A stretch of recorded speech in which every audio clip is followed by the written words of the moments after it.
Hello, and welcome back to my channel. I'm Kay Ross, author, speaker, and Booksperienceist, and we're ready to launch into Booksperience number 2 for chapter 2 of Space, Time, and the Shopkeeper. I hope you guys are ready for an adventure and getting to know Rona and Watson a little more and see what that's all about.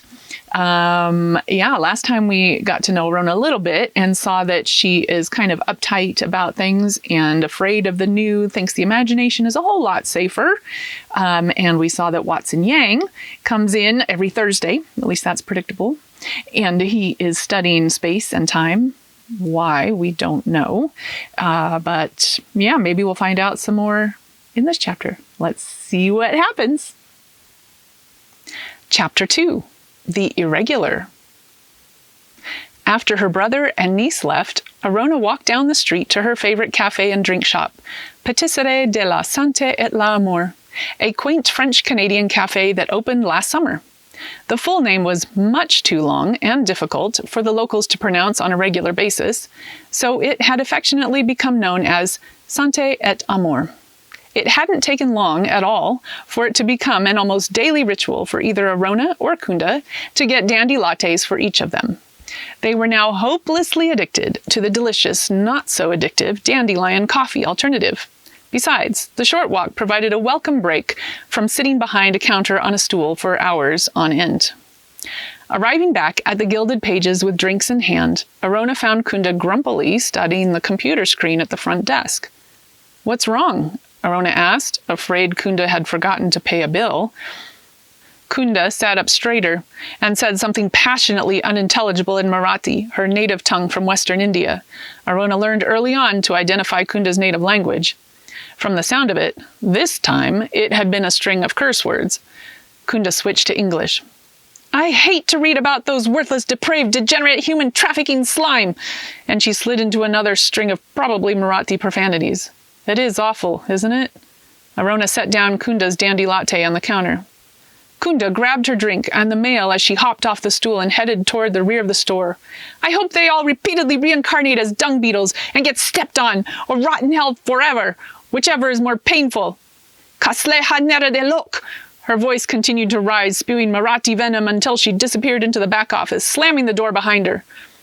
Arona couldn't be as passionate as Kunda against the enslavement of people.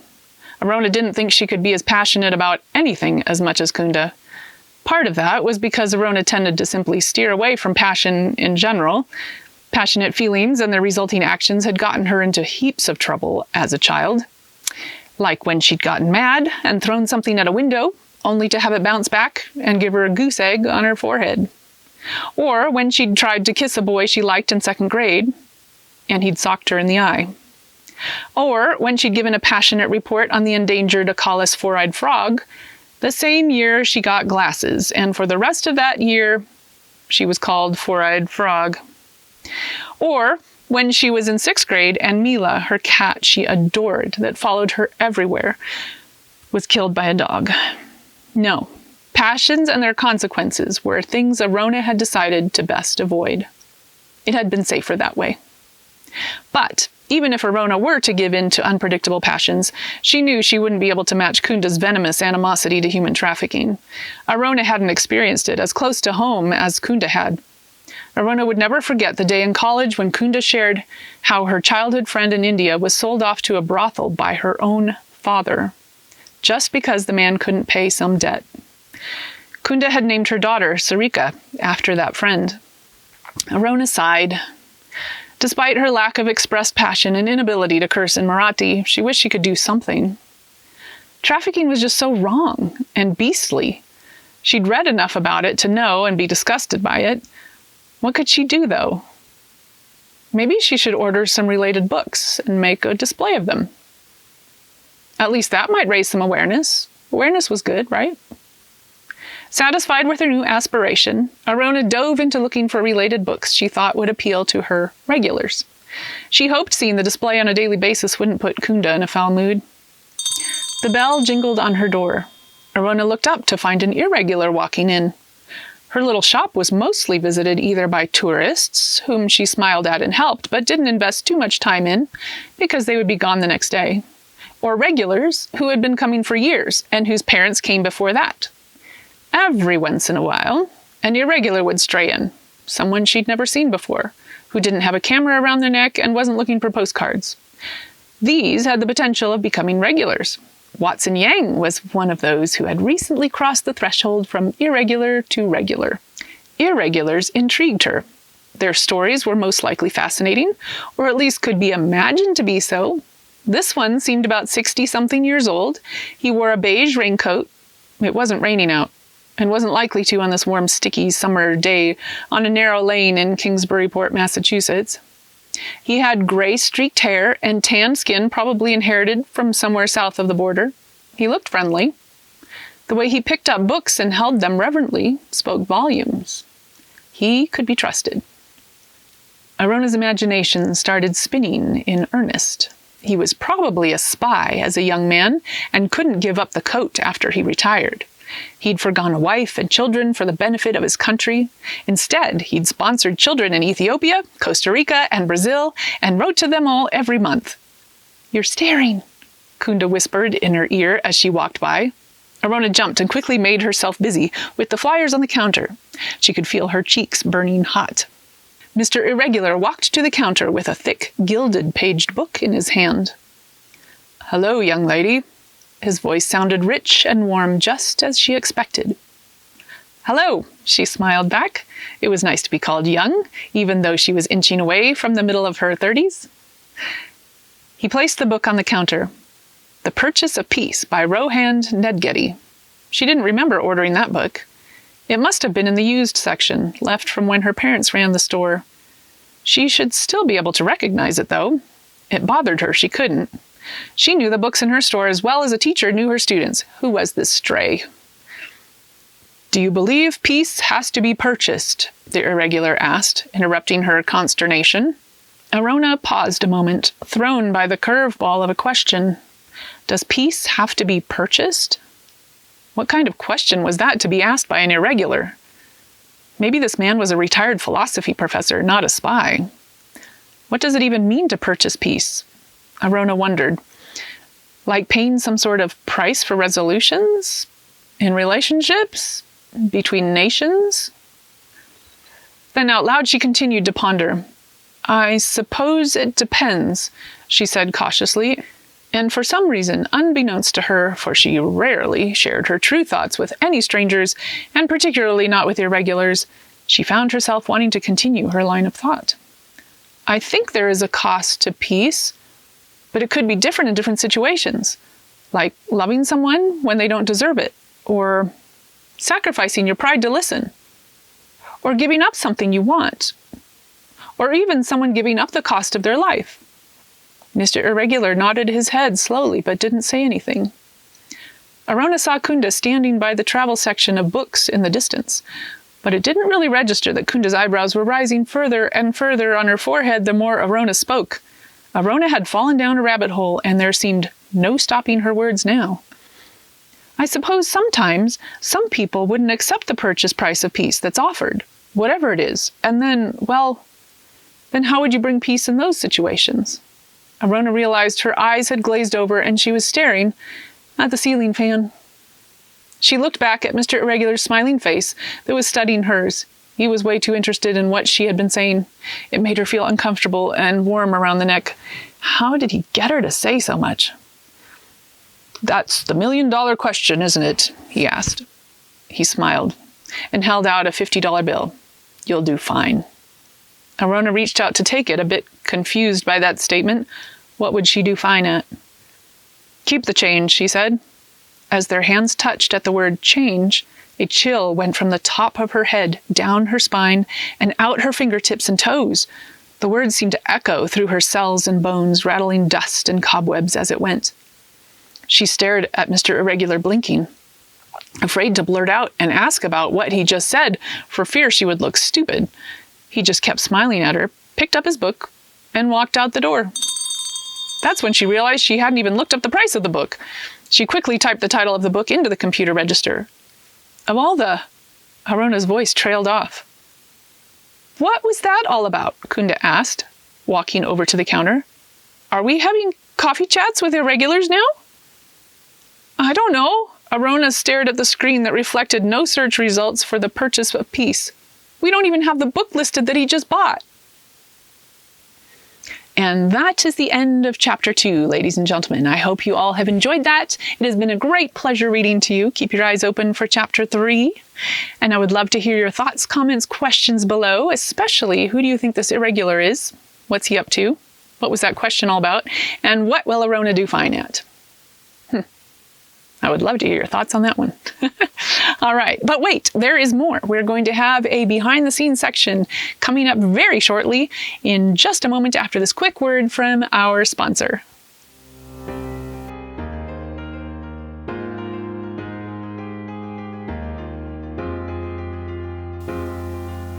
Hey, I'm reading a book. It's called The Power of Laments, the life-giving process of grieving and releasing. This is a book that my mom got out earlier this year. It is her first book, nice little short book, 75 pages, and it is, well, shall I read the back to you? It says, are you struggling through the mire of grief? Maybe you lost a parent, child, spouse, or are just asking God, why me? Maybe your question is simply, why? As painful and challenging times buffet you from all sides. I think we've all been in situations like that, yeah? In the Bible, one way people dealt with and worked through grief was through laments. Laments are a powerful tool that can help you express sorrow and bring you to a place of release and healing.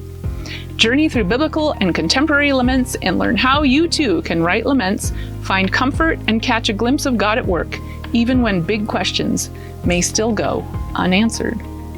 It's a powerful tool to have, I believe, is the ability to write laments, to process through your grief or questions, difficult times.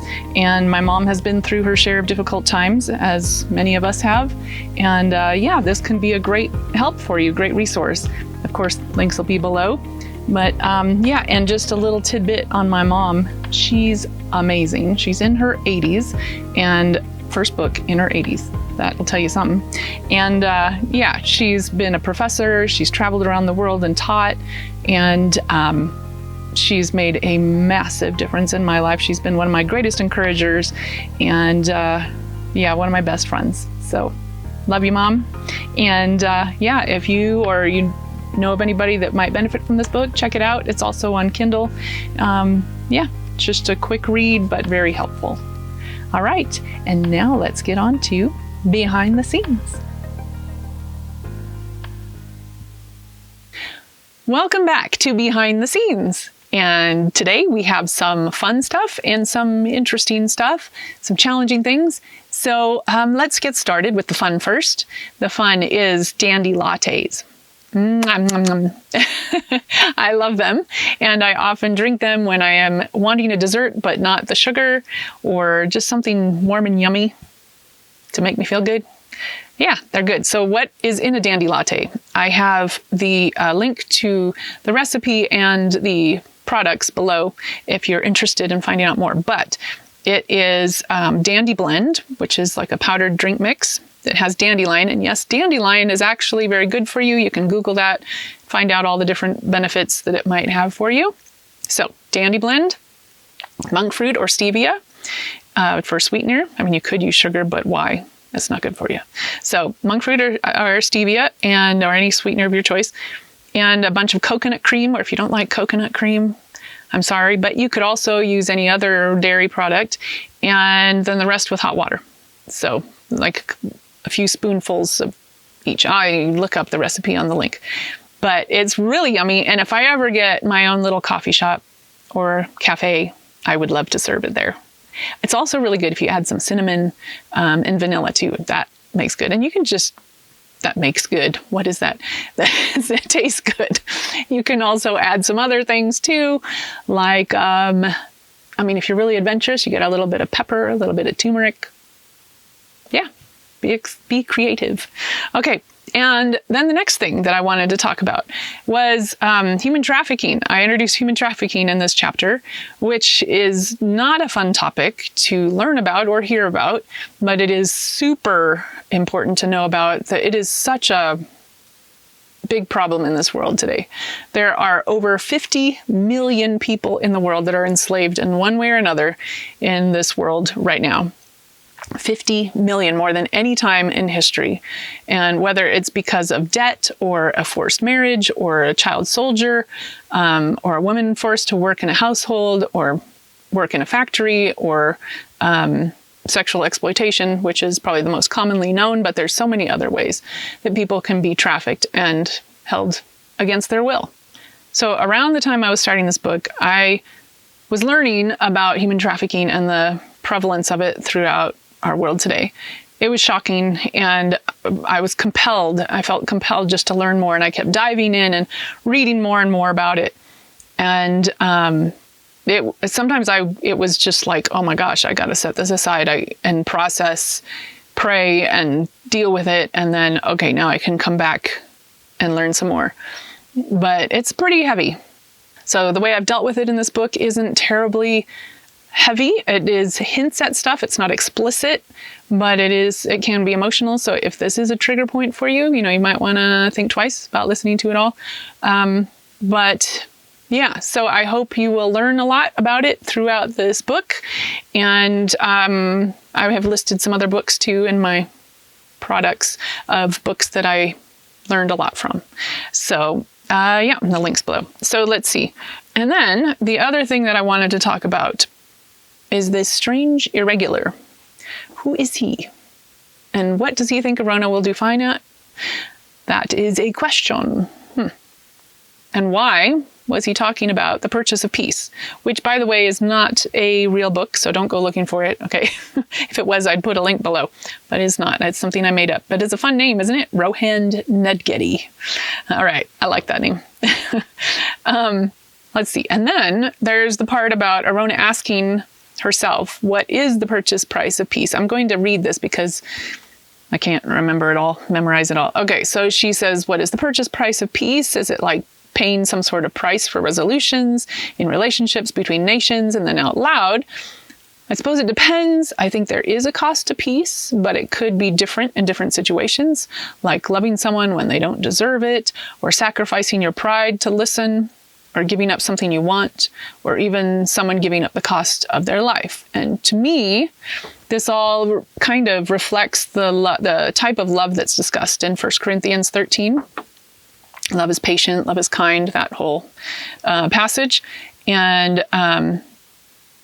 because we don't always know that our love and our attempt to bring peace to a situation will be accepted or appreciated, but we could still keep trying. But of course, keep it in context of if it's not a healthy situation and it's not good for you to be in that, don't keep trying.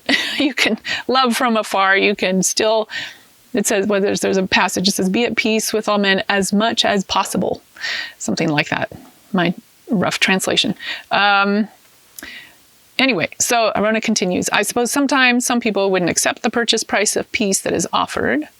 And she's left wondering about that. Yes. What do you do in those situations? But so it can be heartbreaking when someone does not accept the purchase price of peace. And I think the reason that I wanted to bring this whole kind of thought in here is because when we try and help people, when we try and bring peace and hope and the fruit of God's love and spirit to situations, it's not always accepted. And it's not always received or acted upon by other people in the situation.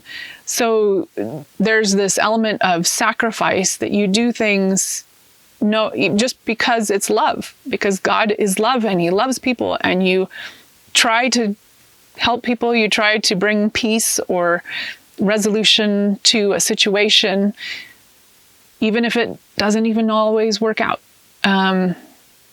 That's the life of sacrifice, following our Savior. So those are some of my relations. Those are some of my musings related to this topic. And that is the conclusion of my behind the scenes for chapter 2.